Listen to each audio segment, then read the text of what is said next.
we will generate new conditions where people will dare to dream. Today they don't even dream. I don't know you too well, but I don't believe you drive the kind of car you want. You drive what you can afford. I don't believe you live in the kind of house you want to live in. You live in what you can afford. Maybe your house would have the history of films, or whatever you're interested in.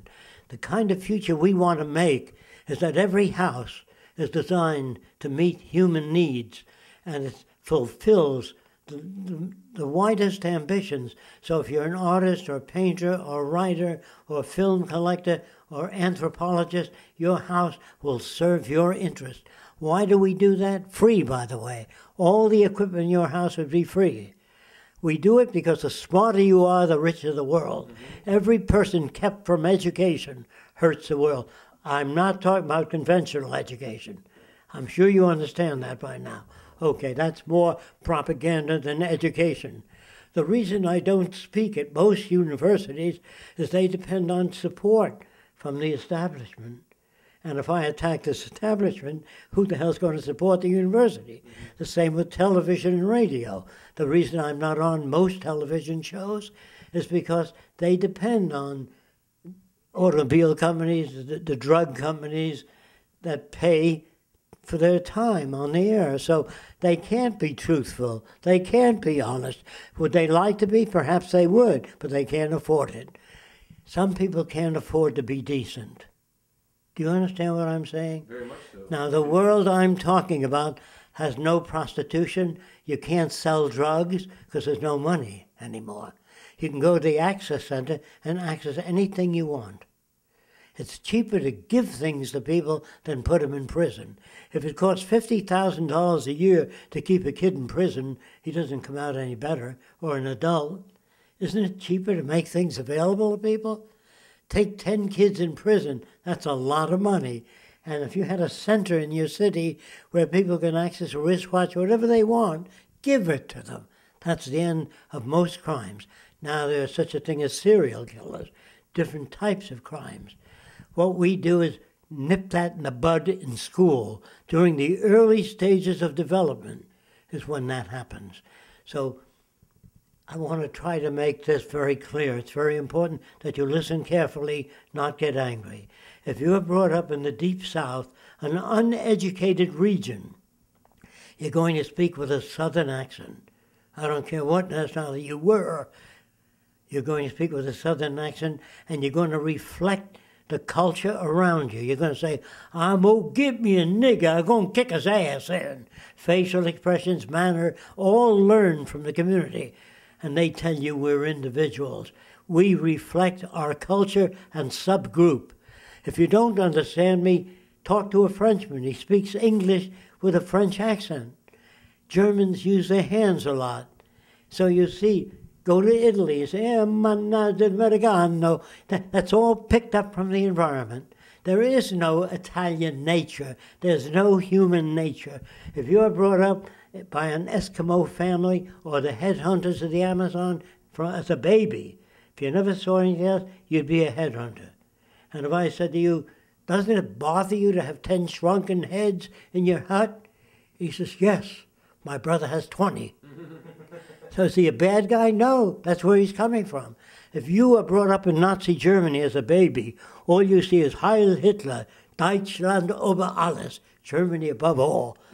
If you see nothing else, if you've read nothing else, Heil Hitler.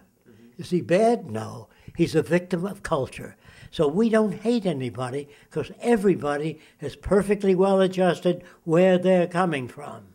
The Southerner that lynches the black is not a bad person. He's a person that's been brought up in a warped environment. Do you understand that? Yes. That's why there's no prisons in the future, no police, because we maintain a growing environment in all our schools. The racial problem does not occur because all kinds of people are brought up together. But if parents go to work, you're a Catholic, you don't play with that little Lutheran boy. Parents, as a whole, do not know how to raise children. Oh, don't get mad at me. Think about what I'm saying. So if you want to live in a world of peace, abundance, the end of war, poverty, unemployment, hunger, it'll take a resource-based economy. So if you don't like a resource-based economy, it may be what you project into it.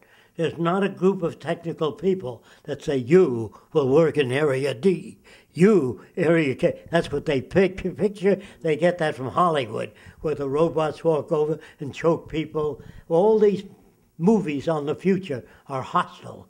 They have nothing to do with science or intelligence. They're made by stupid people with stupid scriptwriters, hacks. So I'm telling you that the future can be fantastic, fabulous, and ever exciting and interesting. Of course, there'll be no tightrope walkers, nobody beating each other up, there'll be no bullfights, but people have to be educated out of it, not forced out of it. You can't outlaw religion, it'll go underground. So what we really do is translate all religious teachings into a way of life. So a person says, you're trying to make the earth a better place. A minister told me that. You're trying to make the earth, my kingdom is out there. But they forget that Jesus said, thy will be done on earth as it is in heaven. There's no business in heaven, no private property, no money, none of those things. Don't you understand? Read your Bible. You can then see how far man has strayed from the teachings of the wisest people that ever lived. There's no better time to make all this happen than right now.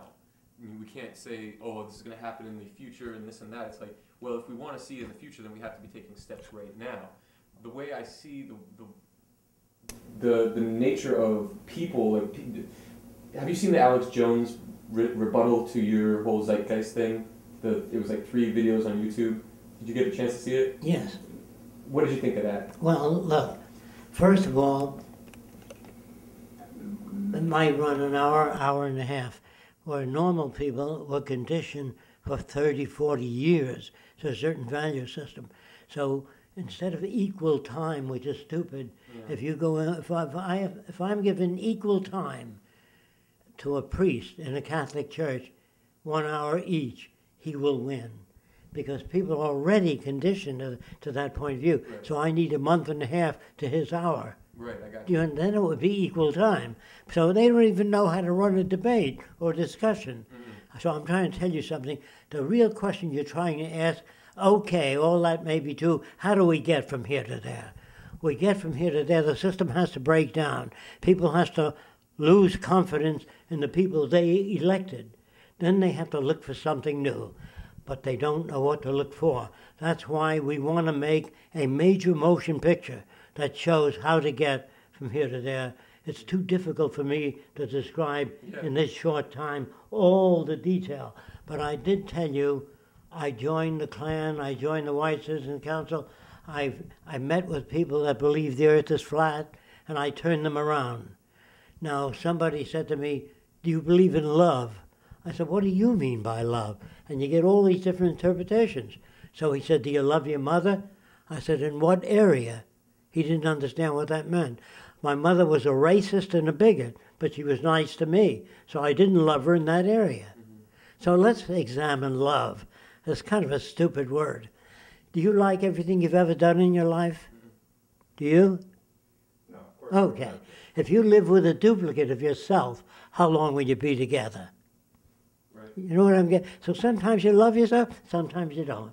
So if you get married and you live with a woman, sometimes you'll love her, sometimes you won't. Sometimes she'll love you, sometimes she won't. Meaning, act favorably toward you. Mm-hmm. Because if your behavior is very different than hers, not wrong, different, she may not like you. Mm-hmm. That she may even hate you.